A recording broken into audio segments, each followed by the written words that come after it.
সুপ্রিয় দর্শকবৃন্দ, আসসালামু আলাইকুম রহমতুল্লাহি ওয়া বারাকাতুহু। ঢাকার 2 সিটি কর্পোরেশনে নির্বাচনের কথা ভাবছে অন্তর্বর্তী সরকার। নির্বাচনের কথা যেহেতু আলোচনায়, সেহেতু এই নির্বাচনে কারা প্রতিদ্বন্দ্বিতা করবেন সেটিও আস্তে আস্তে আলোচনায় আসছে। তারই ধারাবাহিকতায় ইশরাকের সাথে হাসনাত আবদুল্লাহ এবং সাদিক কায়েমের প্রতিদ্বন্দ্বিতার কথা আলোচনায় উঠে এসেছে। এরকম একটি খবর দৈনিক যুগান্তর পত্রিকায় প্রকাশিত হয়েছে। চলুন দেখি খবরটির বিস্তারিত কী লিখেছে। মেয়র পদে লড়বেন হাসনাত, সাদিক কায়েম।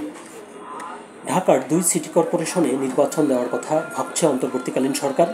এমন খবর গণমাধ্যমে প্রকাশের পর নির্বাচনে প্রতিদ্বন্দ্বিতা নিয়ে চলছে নানা আলোচনা।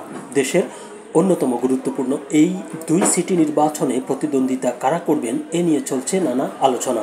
কেউ কেউ তাদের নিজস্ব মতামত দিচ্ছেন, আবার কেউ জানাচ্ছেন তার নিজের পছন্দের প্রার্থীর নাম, আবার কেউ কেউ কার সঙ্গে কার প্রতিদ্বন্দ্বিতা হলে ভালো হবে তা নিয়েও ফেসবুকে পোস্ট করছেন। এর মধ্যে ঢাকা দক্ষিণ সিটি কর্পোরেশন বিএনপির নেতা ইশরাকের প্রতিদ্বন্দ্বী হিসেবে জাতীয় নাগরিক পার্টির নেতা হাসনাত আবদুল্লাহ ও ছাত্র শিবিরের কেন্দ্রীয় নেতা সাদিক কায়েমের কথা বলছেন অনেকে। হাসনাত আবদুল্লাহ এনসিপির দক্ষিণাঞ্চলের মুখ্য সংগঠক এবং সাদিক কায়েম শিবিরের কেন্দ্রীয় প্রকাশনা সম্পাদক ও ঢাকা বিশ্ববিদ্যালয় শাখার সাবেক সভাপতি। দুজনেই বৈষম্য বিরোধী ছাত্র আন্দোলনের সময় নেতৃত্ব দিয়েছিলেন। 2 সিটি কর্পোরেশন নির্বাচন নিয়ে নিজের মতামত জানিয়েছেন সম্প্রতি আত্মপ্রকাশ ঘটানো নতুন রাজনৈতিক দল ইউনাইটেড পিপলস বাংলাদেশের প্রধান সমন্বয়কারী রাফে সালমান রিপাত। তিনি তার ফেসবুক পোস্টে লিখেছেন, শোনা যাচ্ছে সিটি কর্পোরেশন নির্বাচন দেবে আসিফ মাহমুদ সরকার। এনসিপির মানুষজন ইশরাক হোসেন বনাম হাসনাত আবদুল্লাহ প্রচারণা চালাচ্ছে।